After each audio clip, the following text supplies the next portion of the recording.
Student, उम्मीद करता हूँ सभी स्वस्थ, मस्त, खुश और सुरक्षित होंगे। तो आज की वीडियो हम डिस्कस करने वाले हैं यूपीएससी सीएससी प्रिलिमिनरी का एग्जामिनेशन की कट ऑफ क्या जा सकती है, पेपर कैसा आया था और अब पैटर्न में क्या चेंजिंग की गई है, सब कुछ डिस्कस करेंगे इस वीडियो में। चलते हैं वीडियो की ओर। तो सबसे पहले हम बात करते हैं कि कल ये एग्जामिनेशन कंडक्ट हो गया था प्री का 9:30 to 11:30 और 2:30 to 4:30 एग्जामिनेशन कंडक्ट हुआ था।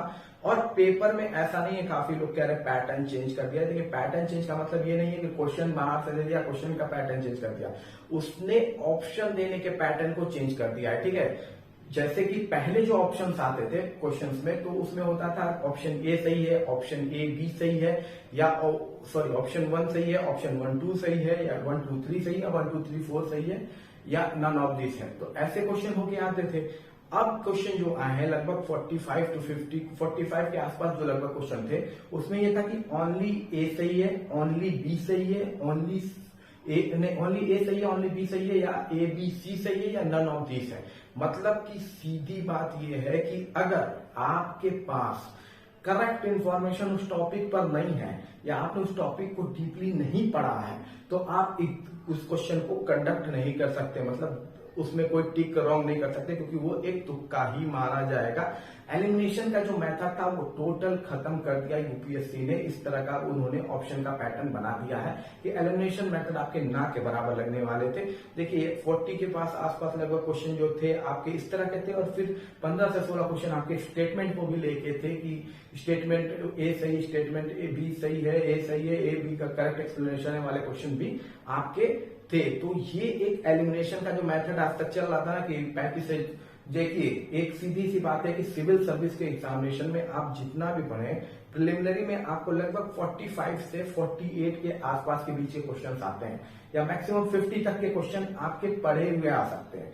लेकिन उसके बाद हमें स्कोर करना होता है, तो जो होता है ना 45 से 50 के बीच का जो एवरेज होता है, उतना तो आप ठीक है पढ़े हैं, उतना आ गया। लेकिन उसके बाद जो होता है ना 20 से 25 क्वेश्चन, वो हम एलिमिनेशन मेथड एक्सेट्रा मेथड सब तक जो करके आ रहे थे वो होने वाला नहीं है। ठीक है, अब जो पैटर्न यूपीएससी ने लगाया है उससे सीधी है कि अगर आपको उस टॉपिक पे इंफॉर्मेशन है तो सही है भैया, अदरवाइज आपको क्वेश्चन छोड़ना पड़ेगा। ठीक है, और अब एक इंपॉर्टेंट चीज ये भी मेरे को देखने को मिली, जो पेपर का क्वेश्चंस के थे उसमें जो वेटेज था, मेरे ख्याल से मेडिवल हिस्ट्री तो ना के एकदम थी ही नहीं, मॉडर्न और एंशिएंट हिस्ट्री से थोड़े बहुत क्वेश्चन थे, लेकिन सबसे ज्यादा यूपीएससी ने इस बार फोकस किया था इकोनॉमिक्स के क्वेश्चंस पे। इकोनॉमिक्स के अच्छे खासे क्वेश्चन आए हुए थे पेपर में। इसके अलावा इन्वायरमेंटल से बहुत अच्छे खासे क्वेश्चंस इन्होंने दिए थे, और करंट अफेयर से भी बहुत अच्छे क्वेश्चंस थे, वर्ल्ड ज्योग्राफी से भी कुछ अच्छे खासे क्वेश्चंस थे। तो इस बार फोकस उन्होंने इन 3 सब्जेक्ट पे ज्यादा किया है। तो अब ये भी एक तरह से मुझे लगा सरप्राइज होगा कि अगली बार वो किस पर ज्यादा फोकस करेंगे। तो हर एक चीज को बराबर पढ़ के देना है। ठीक है, हर एक चीज अब आगे से आने वाले प्रिलिमिनरी में पढ़ के एकदम देना है। ये नहीं कि बस चलो ये है, ये थोड़ा सुने होने हैं तो हो जाएगा, अब ऐसा होने वाला नहीं है। ठीक है, जिस तरह से ऑप्शन आए थे पेपर 1 तो फिर भी था, पेपर 2 में भी लोगों को झटका दिया हुआ है। जो लोग ये सोच के सीसेट के एग्जामिनेशन में बैठे हुए थे कि अरे पैसेज कर लेंगे, मैथ्स के क्वेश्चन आते हैं, थोड़े बहुत रीजनिंग के क्वेश्चन आते हैं, इजी वे में कर ले जाएंगे। लेकिन इस बार का जो सीसेट का पेपर था वो भी टफ था, पिछली बार कंपेयर वो भी बहुत टफ था। खासकर मैथ के क्वेश्चन बहुत टफ थे। जो मैथ्स लिए हुए बच्चे हैं ना, जैसे बीटेक के बच्चे, बीएससी के बच्चे जो मैथ्स पढ़ के आते हैं, वो तक में बहुत से बच्चे कंफ्यूज हैं कि क्वेश्चन नहीं कंडक्ट कर पा रहे हैं। ठीक है, बाकी जो नॉन मैथ्स बैकग्राउंड से है उनका तो छोड़िए, जिसने सीसेट पे अगर मेहनत की है तो उनका तो निकल जाने के चांसेस है, लेकिन जिन्होंने उसको हल्के में लिया है ना, तो उनको काफी हल्का भी कर देगा। ठीक है, तो पेपर 1 से जो क्वालिफाई हो जाएंगे, और पेपर 2 में अगर उन्होंने सीसेट को भी हल्के में लिया है, तो फिर वो मैच वहीं खत्म हो जाएगा। अब हम बात कर लेते हैं कि क्या कट ऑफ जा सकता है। ठीक है, कट ऑफ पे जाने से पहले ये भी मैं आपसे कहूंगा कि अब जो प्रिपरेशन आप करेंगे ना, सेल्फ स्टडी बहुत इंपॉर्टेंट है। ठीक है, बहुत से बच्चों ने बड़े बड़े कोचिंग सेंटर से पैसे पे कर करके खूब सारा ले आए थे सीरीज, टेस्ट सीरीज, कोई कुछ काम नहीं आया। ठीक है, अगर इस पैटर्न पे आने लगा ना, तो आपकी खुद की सेल्फ स्टडी बहुत इंपॉर्टेंट है। ठीक है, सेल्फ स्टडी करेंगे नहीं तो निकलने वाला नहीं है। अब चलिए चलते हैं, बात कर लेते हैं कि क्या कट ऑफ जा सकता है। अब देखिए 2022 में जो कट ऑफ गया हुआ था वो लगभग 88 के आसपास गया हुआ था, 88 के आसपास। अब ये 88 के आसपास का मतलब कितना, 44 क्वेश्चन अगर आपके सही हैं तो आपका हो जाएगा। तो हो गया था पिछली बार प्रिलिमिनरी, मैं पीटी की बात कर रहा हूँ, 88 क्वेश्चन ही कट ऑफ गया था। इस बार का पेपर था टफ।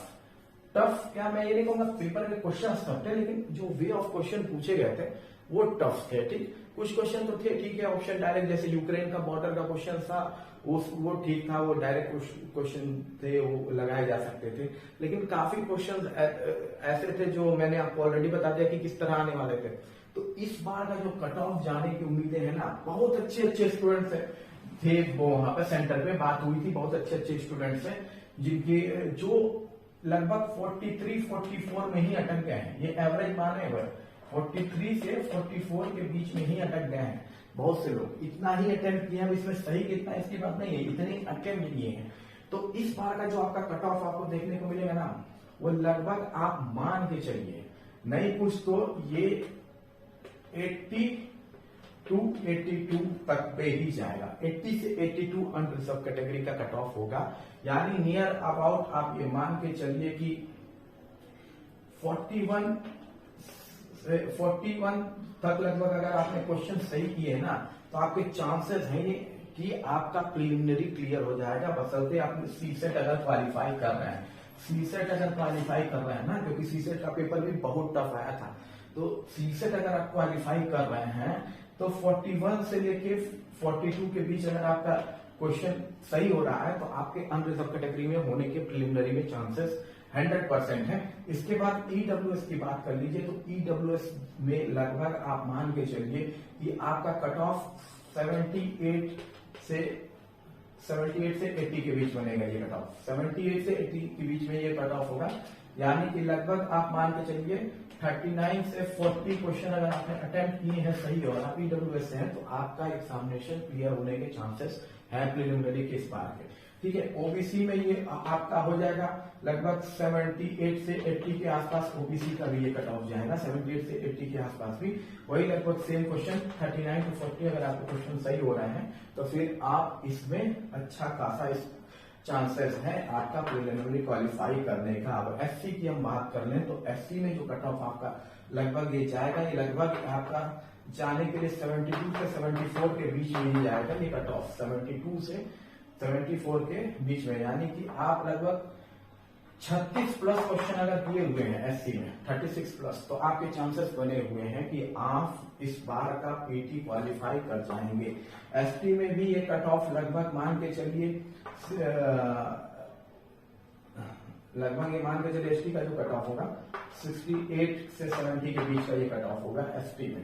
एसटी में भी 68 से 70 में कट ऑफ होगा, यानी आपने लगभग 34 प्लस क्वेश्चन किए हुए हैं एसटी में, तो आप ये एग्जामिनेशन क्वालिफाइड कर सकते हैं पीटी का, बशर्ते आपने सीसेट क्वालिफाई कर लिया है। क्योंकि सीसेट में पैसेज तो फिर भी ठीक क्वेश्चन थे, लेकिन जो न्यूमेरिकल के क्वेश्चन सीसेट के आए हुए थे वो रियली में टफ थे।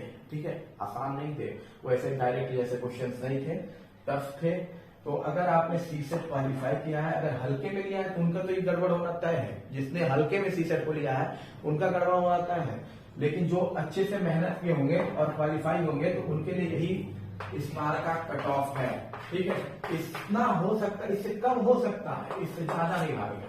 82 से ज्यादा भागने के चांसेस कम है, जबकि 80-82 से कम होने के चांसेस, यानी 79-78 होने के चांसेस ज्यादा है अनरिजर्व कैटेगरी से लेके हर कैटेगरी में। माइनस हो सकता है ज्यादा, क्योंकि बहुत अच्छा खासा था, जहां आपके जो बहुत से लॉजिक लोग बताते हैं, मार खूब सारा वीडियो बना के आप लोगों को बताया कि है मैं तो देखिए कैसे 40 क्वेश्चन बस ऐसे लॉजिक से सॉल्व कर दिए, इन सब में नहीं, 35 क्वेश्चन खूब सारे आएंगे, ये देखिए 35 इंपॉर्टेंट क्वेश्चन जो यूपीएससी सीएससी में पूछे जाते हैं, सब छोड़ दीजिए, खुद की पढ़ाई कीजिए। एनसीईआरटी से लेके अच्छी बुक उठा के खुद पढ़िए, क्योंकि अब अगर आप सेल्फ स्टडी नहीं करेंगे ना और इस क्वेश्चंस के अगर पैटर्न बढ़ते गए ना, तो बिना सेल्फ स्टडी किए भाई कितना इंपॉर्टेंट क्वेश्चन से कुछ होने वाला है नहीं। अब एग्जामिनेशन में सीएससी जिस तरह से अब काम कर रही है।